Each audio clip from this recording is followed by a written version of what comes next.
వెండితెరపై serial నటుడిగా తెలుగు ప్రేక్షకులకు దగ్గరయ్యాడు సోహెల్. ఆ తర్వాత బిగ్ బాస్ సీజన్ 4లోకి అడుగుపెట్టి తన ఆట తీరుతో గుర్తింపు తెచ్చుకున్నాడు. టాప్ 5 కంటెస్టెంట్ అయిన సోహెల్ ఇప్పుడు వెండితెరపై తన అదృష్టాన్ని పరీక్షించుకుంటున్నాడు. ఇప్పటికే 3 సినిమాల్లో హీరోగా నటించిన సోహెల్ ఇప్పుడు మరో మూవీతో ఆడియన్స్ ముందుకొచ్చాడు. అదే బూట్ కట్ బాలరాజు. అయితే తాజాగా ఈ సినిమా స్క్రీనింగ్ వచ్చిన సోహెల్ ఒక్కసారిగా ఎమోషనల్ అయ్యాడు. థియేటర్లో అందరి ముందు ఏడ్చేశాడు.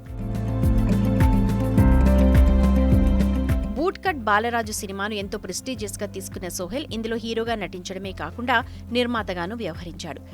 డైరెక్టర్ శ్రీనివాస్ కోనేటి దర్శకత్వం వహించిన ఈ మూవీలో మేఘలేఖ కథానాయిక నటించింది. టీజర్ ట్రైలర్తో ఆసక్తిని కలిగించిన ఈ మూవీ ఫిబ్రవరి 2న విడుదలైంది. అయితే ఈ సినిమాకు పాజిటివ్ రివ్యూస్ వస్తూ ఉన్నా థియేటర్లో మాత్రం అస్సలు జనాలు కనిపించడం లేదు. పలు థియేటర్లలో షోలు కూడా క్యాన్సిల్ అవుతున్నాయి. దీంతో సోహెల్ ఎమోషనల్ అయ్యాడు. ఎంతో కష్టపడి సినిమా రూపొందించామని, ఫ్యామిలీ ఆడియన్స్ అందరూ కలిసి చూడాల్సిన సినిమా అని, అయినా జనాలు ఎందుకు రావడం లేదో అర్థం కావడం లేదంటూ ఆవేదన వ్యక్తం చేశాడు. ఎంతో కష్టపడి సినిమా తీశాం. ఇందులో ఎలాంటి వల్గారిటీ లేదు. ప్లీజ్ అందరికీ రిక్వెస్ట్ చేస్తున్నా.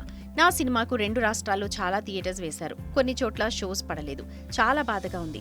హైదరాబాద్లో మాత్రం రెస్పాన్స్ చాలా బాగుంది. కానీ మిగిలిన చోట్ల జనాలు థియేటర్లకు వెళ్లడం లేదు. కంటెంట్ ఉన్న సినిమాలను ఎంకరేజ్ చేస్తామంటారు కదా, మాది కంటెంట్ ఉన్న సినిమా. ఒక 30 మంది వెళ్ళండి, ఓ 40 మంది వెళ్ళండి. వెళ్ళి చూస్తేనే కదా సినిమా ఎలా ఉందో తెలిసేది. సినిమా ఓవైపు జరుగుతూ ఉంటే 20 నిమిషాలు చూసి రివ్యూ టైప్ చేస్తున్నారు. నేను రివ్యూ రాసే వాళ్లను అనడం లేదు, కానీ 20 నిమిషాలు చూసి రివ్యూ రాసిస్తున్నారు. మనిషి బాధను చెప్పుకున్నప్పుడు అర్థం చేసుకోవాలి. దీన్ని కూడా నెగిటివ్ చేయొద్దు. దయచేసి నా బాధను అర్థం చేసుకోండి. ఇది మంచి కంటెంట్ ఉన్న సినిమా. నేను బిగ్ బాస్ లో ఉన్నప్పుడు అందరూ సోహెల్ అని అన్నారు కదా, ఇప్పుడేమైంది? మీకు దండం పెట్టి అడుగుతున్నా, థియేటర్కి వెళ్లి సినిమా చూడండి. బిగ్ బాస్ లో ఉన్నప్పుడు వేల కామెంట్స్ పెట్టారు, కానీ ఇప్పుడేమైంది అంటూ కన్నీళ్లు పెట్టుకున్నాడు సోహెల్.